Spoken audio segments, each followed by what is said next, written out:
Hello and welcome to CGI Talks. I am Arun. CGI Talks is a series of conversations that we would be having with eminent dignitaries and also diaspora representatives who come under the CGI Frankfurt region. So that would be mainly Hessen, North Rhine-Westphalia and Rhineland regions. So keep following this space because there would be interesting conversations that would be varying with different areas that is interesting for the diaspora over here. So for this inaugural episode of us, we were glad enough to get the gracious presence of none other than our Consul General Mr. B.S. Mubarak, who has spared a few hours of his busy schedule for us for this first inaugural episode. So he would be the guest in this episode. The irony is that even though we are recording this in his office premises, we are referring to him as the guest over here. But I guess we can take that liberty when it comes to digital content creation. So again, thank you, sir, for your time. Thank you for your time. Sure, sir. So basically, we would get into the business side of your mission, etc. later on. But let's just start off with short icebreakers about you as a person, your background, etc. How has been your 6 months period that you've crossed over here? Because normally when we visit a region as a tourist or as a job perspective, we would have presumptions, right? So how was it for you pre-arrival and after the 6 months? What are your new learnings of the region and people? See, every assignment has its own unique challenges and opportunities. In that way, I see that Frankfurt has its unique opportunities and challenges. I joined in October 2023 and it was the start of winter. Okay. So when winter comes, can spring be far behind? So now we are in spring and I see a lot of opportunities, especially in the areas of technology collaboration and economic collaboration. I see a lot of opportunities. Apart from that, the number of growing students and diaspora, this is also an opportunity for India and for the consulate. Wow. Okay. Nice. That's interesting. So good to know that you came into a winter timing and then you had time to acclimatize to this climate for the next 3 years. So coming to your background, sir, because based on your profile, I understand that marine sciences is your background. So moving from that to IFS, these two poles, so to say. What was that particular turning point in your career? Any influences, any situations or persons? Yeah, I can say that. I was a junior research fellow in marine sciences after completing my master's degree in Center of Advanced Study in Marine Biology in a small place called Porto Novo in Kadalur district in Tamil Nadu. Okay. So when I was doing this project, then I had a friend of mine. He is now a professor. He was preparing for civil services and we both shared the same house. So, all his books and everything was on offer. So I started preparing with him and slowly I got that traction. I got interested. So that was the turning point, I should say. Interesting. So is he also still? He is a professor. He couldn't manage, but like a ladder, he could help me go up. And very recently, I met him after 20 years here in Frankfurt when he was here for a education fair. Oh God, the world is round, right? True. It's an interesting experience that is worthy, I think, a memoir for you to write. True.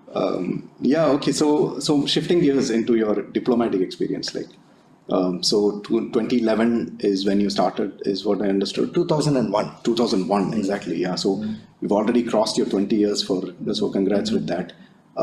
So based on your profile, understood that there is different kind of geographies that you manage and different demographies.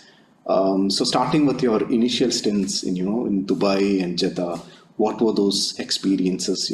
What were those new learnings for you?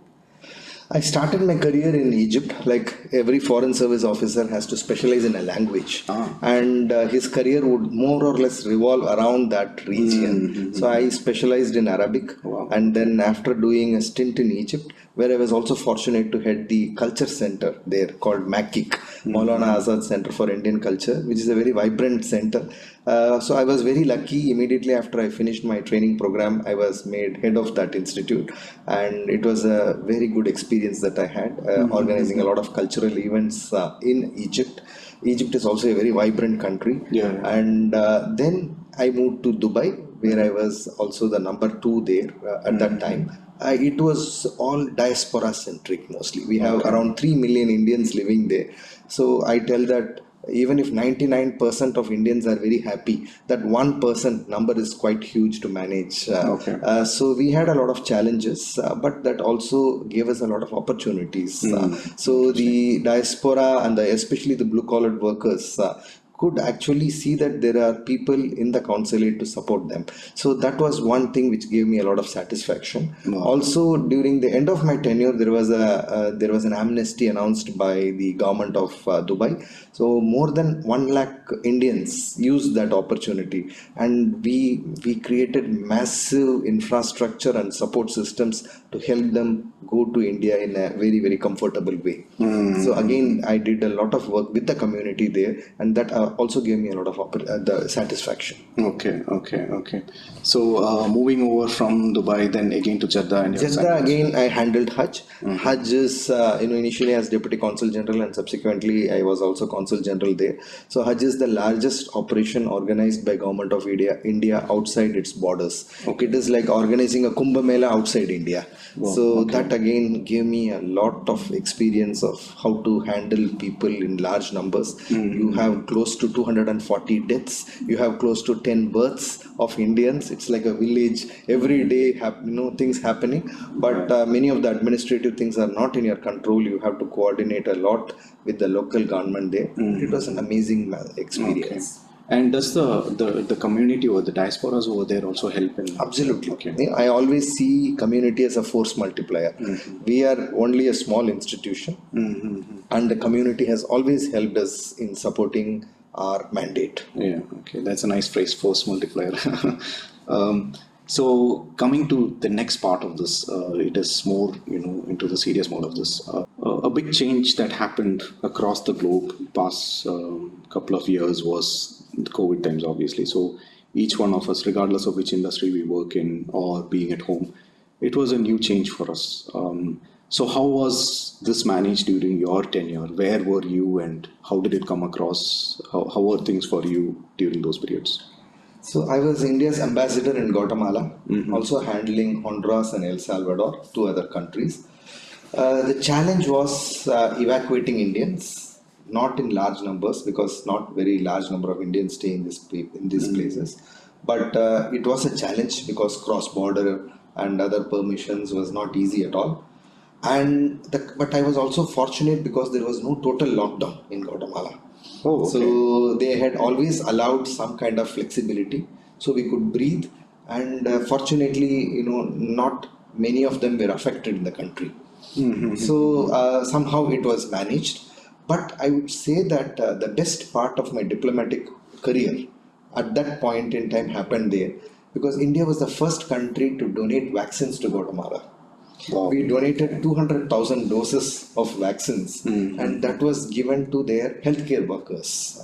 This totally turned the table, and people realized in Central America that how India can be a friend to a country which is completely opposite side of the pole, opposite side of the globe. That is something which I was really happy about, and I had a part to play in it. Oh, interesting. So I'm just curious, how did you manage the whole bureaucratic hurdles of this?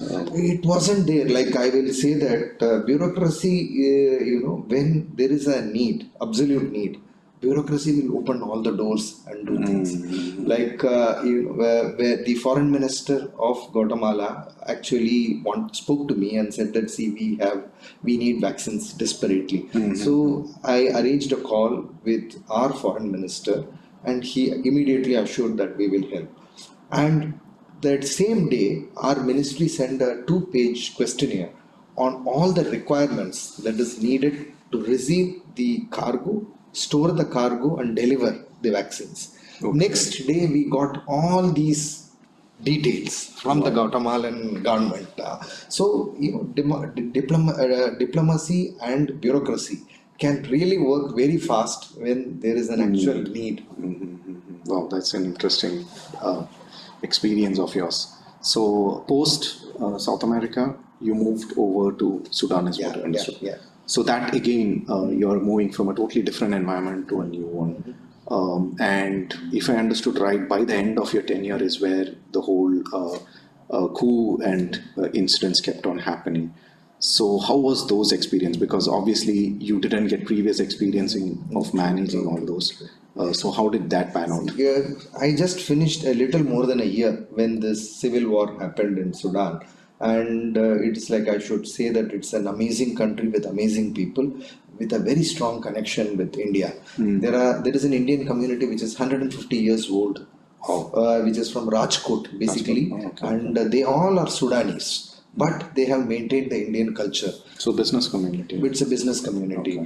And you also have more than 100,000 Sudanese who have gone to India for higher education. Okay. So these two are the pillars of our, contacts.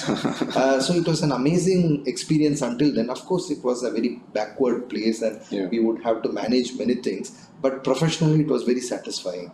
And even for my children, they really enjoyed it because the students there were very nice. Okay. Wow. So, but this civil war was really a jolt, and we were all put to a lot of stress, and we were all in war zones, living in war zones for literally a week. So whether we would come out live or not itself was a question mark. But finally, by God's grace and with the support of our government, we got enormous support from Government of India. We evacuated 4,200, close to 4,200 Indians, and we evacuated all the Indians, and we were the last to go out of Khartoum to Port Sudan, and that also gave us a lot of satisfaction. So it's not my, I can't claim that I did it. It was a great teamwork. We had a defense attaché. We had several, second secretaries there who really risked their lives. We had around 400 to 500 tribes called Haki Piki. Yeah, I've read that. So these people were from Karnataka, and they could speak only their language. So they literally needed hand holding to escape from the places where they were staying. And we have to send our people with buses, take them there and literally move them to safer places.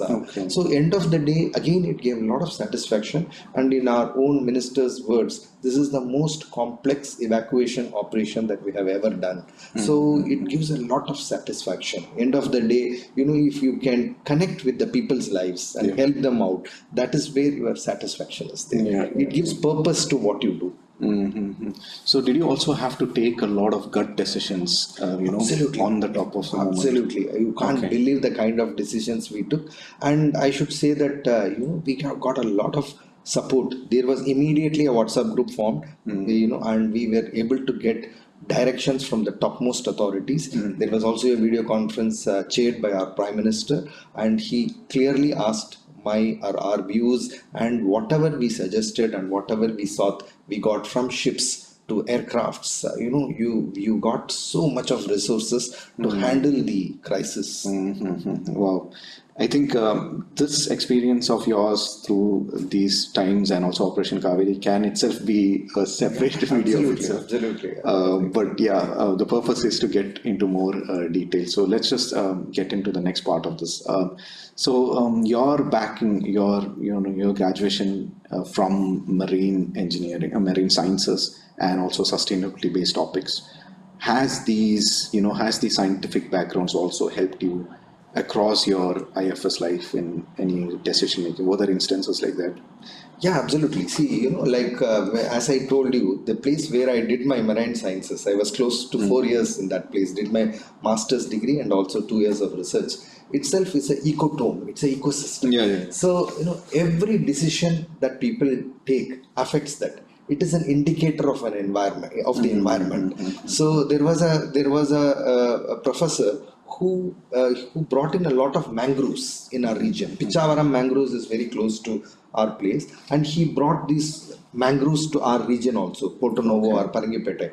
And eventually those mangroves gave a lot, it is the feeding and breeding grounds for fishes. So it created a lot of natural ecosystem. And end of the day, I was not there, but when the tsunami happened, I was told that it could protect the habitats there.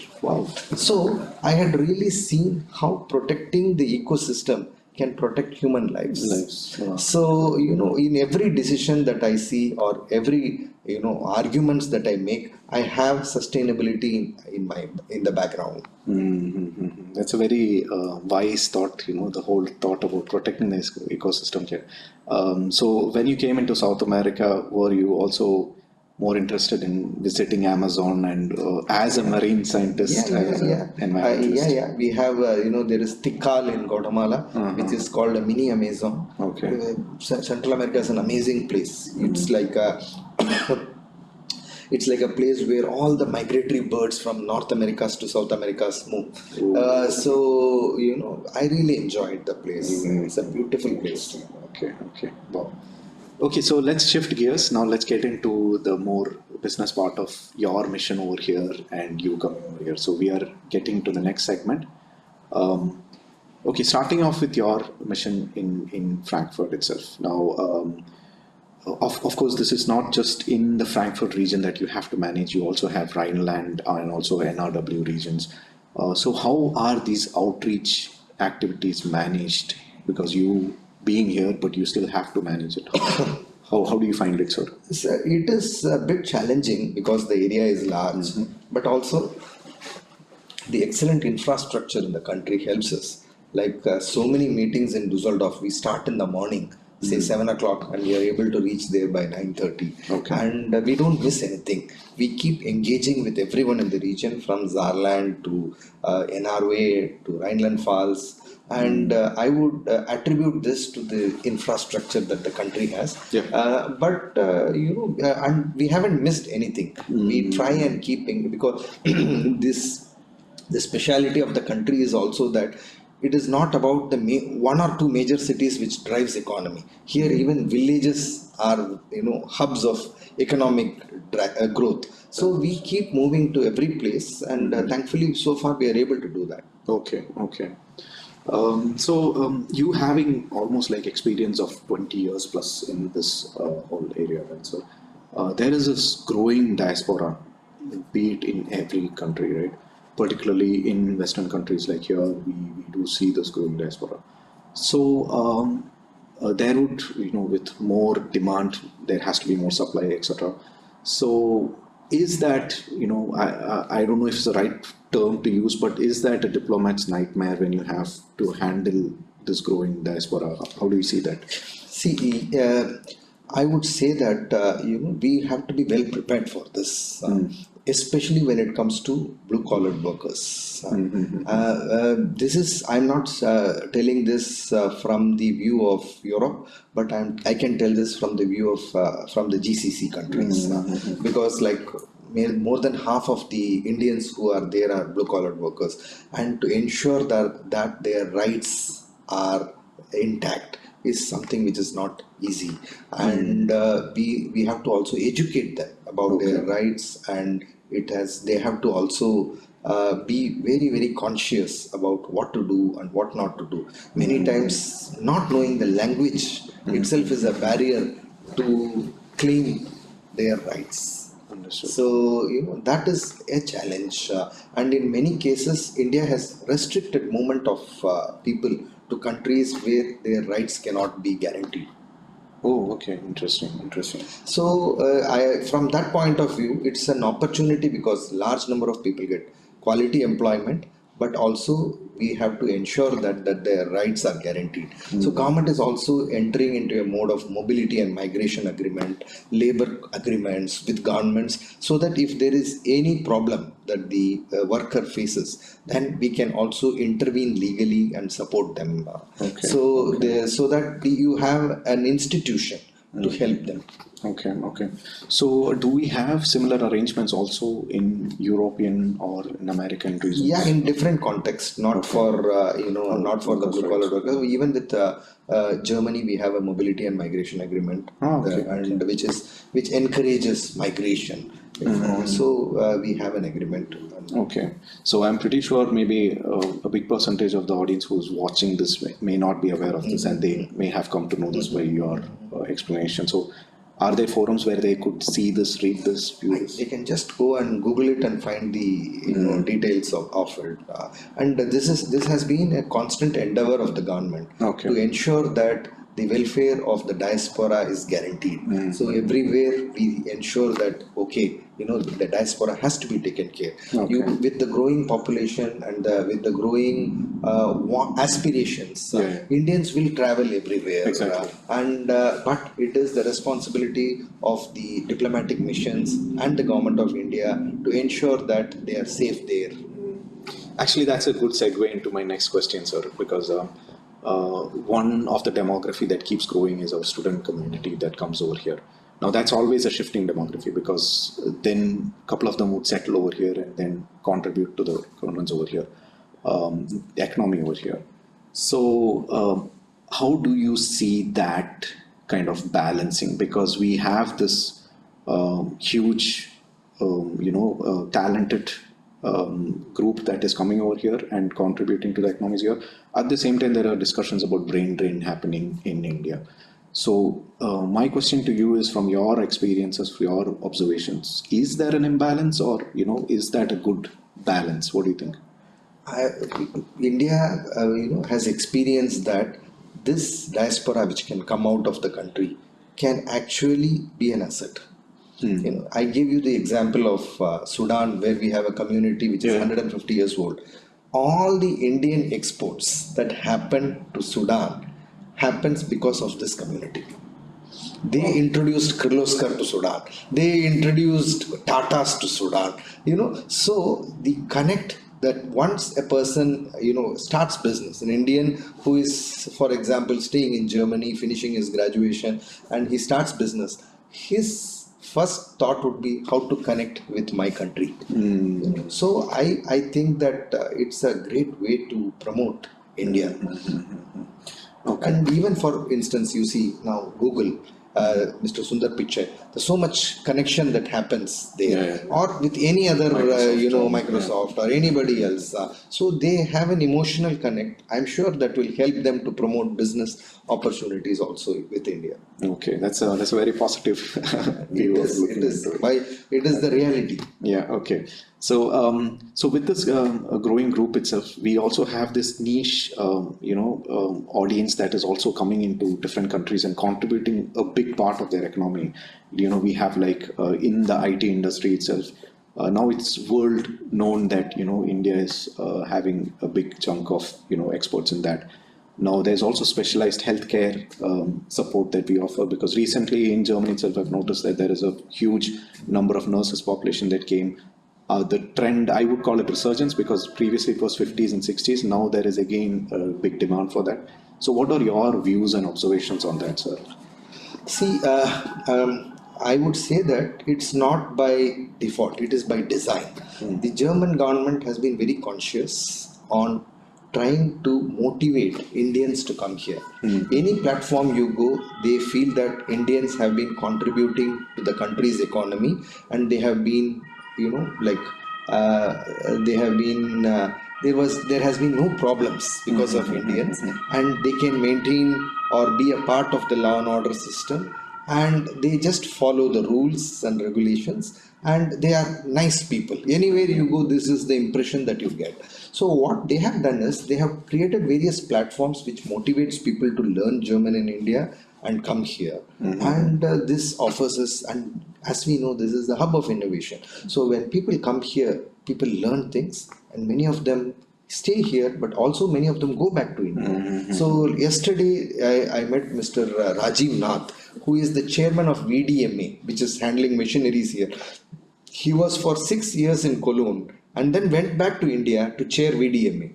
So again connecting, bringing in technology from countries like Germany. So this is what ultimately we are aiming for, or dreaming for.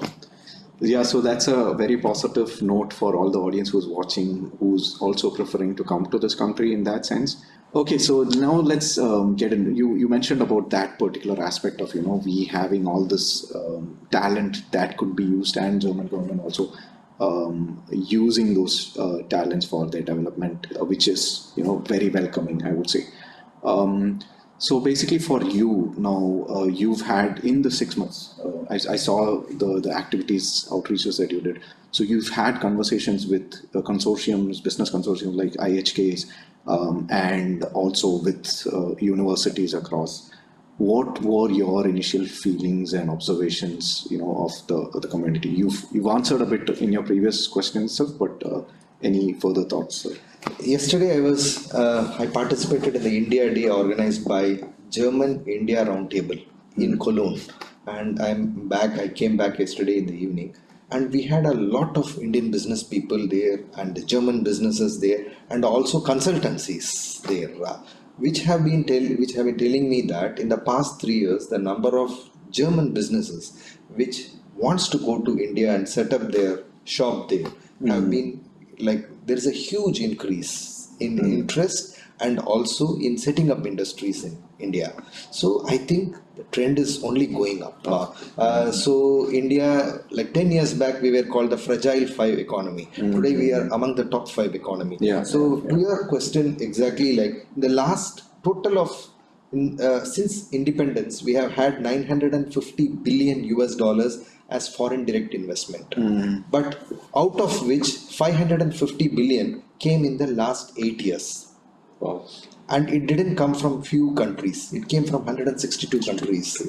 And this means that it is FDI is not about just flow of dollars. It is about trust, the skill availability in India. It is about the policies in India and how the world perceives India. And it is in 62 sectors. That means it also shows the breadth of opportunities that India offers. Okay. And 93% of this 550 billion which came inside came through open road, which also means that you don't need any special approvals for these investments to come. So I think the future is bright and we have a lot of German companies now looking for platforms to go there. And also, like, you have to also understand that 2/3 of India's GDP is driven by local demands. Okay. It is not by that you produce and export and just make out money. Okay. We are a market by ourselves. So the world is conscious about that. Wow. So many companies are coming to India for them to profit. And one last thing is, India is also becoming a hub for global talent. We are now the center, they call it the global capacity centers. So Mercedes has its largest R&D center outside Germany in India. Like SAP. So 40% of their global output comes from Bangalore, India. So it has become a hub for global talent. So now that our average is just 28, we are the largest human resource in the planet. Okay, wow, okay. There was a lot of things that we unpacked in this particular segment of, his diplomatic mission and a lot of nice messages. I'm really overwhelmed to know that within the 6 months, you were able to get all this information and also get in touch with all these communities. So looking forward to more of that in the next 3 years. Thank you. And once again, I don't think this is a privilege. I think this is an outreach platform. And I also think that you are supporting us in doing this because end of the day, it is not, we do a job. And what we do is we want to reach out to Indians, we want to reach out to the business community, and we want to take out the message. I see this as a platform for you to take this message to the wider community. So before closing off the segment, there was a couple of things that I also wanted to ask. One is with experiences, life and job, you get to know, you also learn a lot of wisdom throughout, right? And we live today in a very attention-seeking society, right? Where whatever we do, we want to get that recognition, right? Be it me doing a project, I just want to make sure that people are recognizing it. Or if I post something on any social media platforms, I'm waiting for those likes. But when I contrast it with life of a diplomat in foreign services, you never have time to bask in the glory of what you do, right?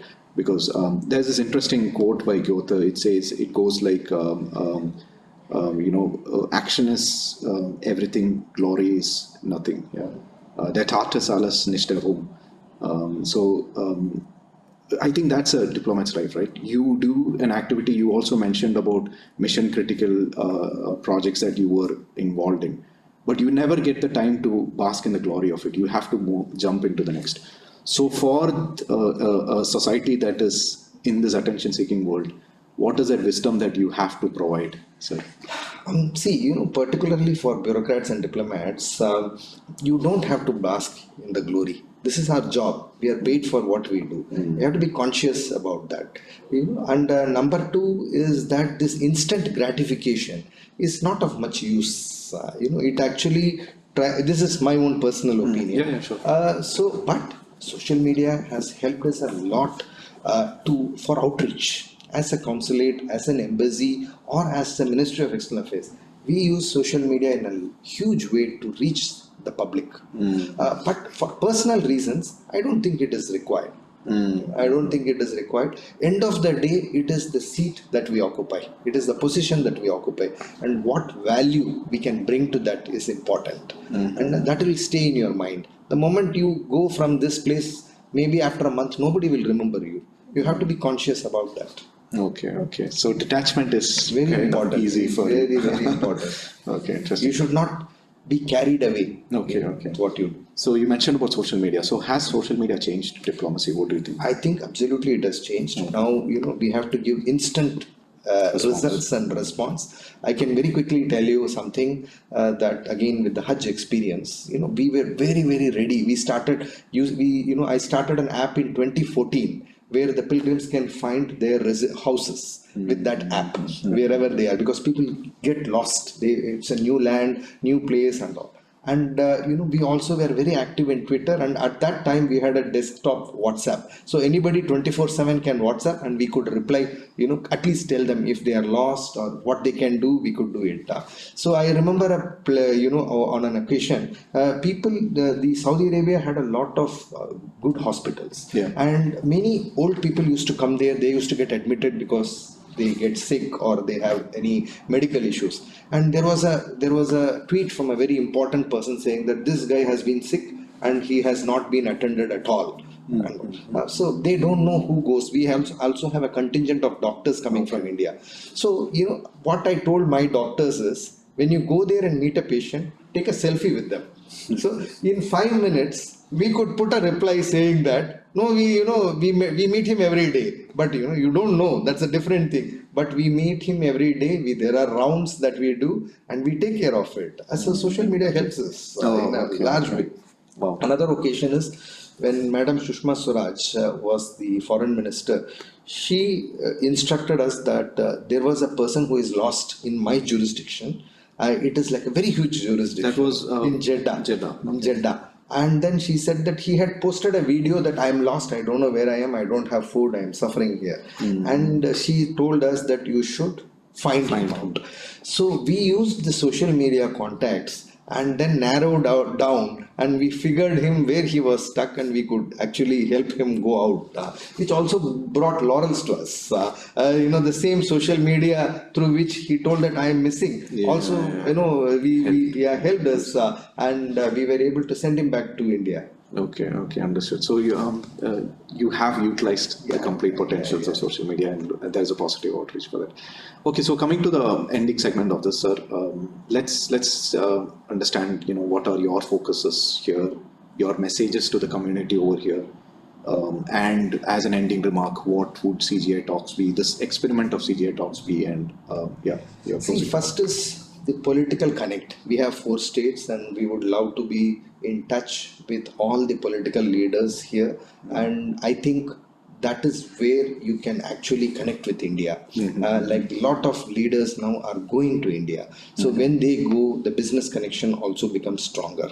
And then now with the Asia Pacific conference happening in October in India, a lot of business delegations are going along with political leaders from here. So we have been encouraging Lord Mayors, ministers to go to understand India, what is India in the year 2024, so that they can actually believe what they are seeing or what we are telling. And second is the economic area, where we support a lot of Indian businesses. We organize workshops, we organize various other things, but one great thing that I see from Germany is technology. which can help India in a big way. And there are a lot of German companies with great technologies which want to collaborate with India. So we are trying and seeing how we can connect this together. And culture again is really a lot of Indian culture. There is so much scope. As we speak, we are organizing several yoga events, and 21st June we are having the International Day of Yoga, 10th International Day of Yoga. So we do a lot of events around that. And tourism again can also revolve around yoga and Ayurveda. Yeah. So much of interest in this country for Ayurveda, we can do that. And students, students is, I see them as, we have to really give attention to them, because they can at times be in a situation where they need our support. So wherever we go, we meet students, we engage with the Indian Students Association, we take their numbers, so that we are in touch with them. So that is also a very important aspect.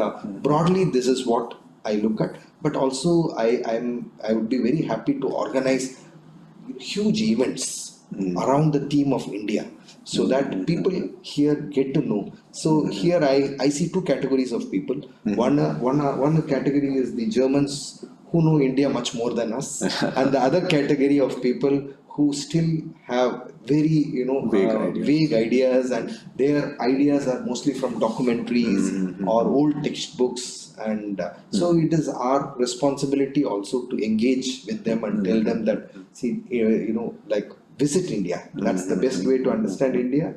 Or India is not what it was in the 1900s. So it is a very different India now.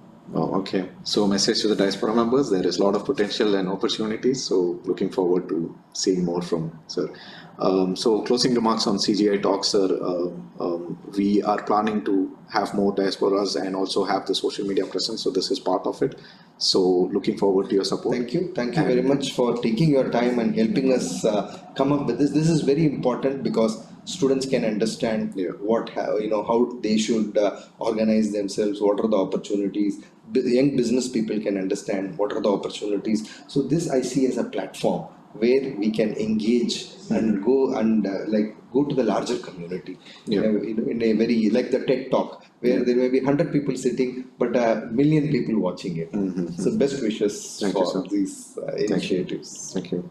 So, so that was our first episode, and CGI Talks wouldn't have been possible without the support of the wonderful staff of CGI team. Also, they are sitting behind the camera. So thanks again, and keep following this space. We will be having more, as sir suggested, more subject matter experts on different areas to hear from. So look forward. Every month we will be posting new videos for you. So till then, thank you, namaskar, and auf Wiedersehen. Thank you and namaste.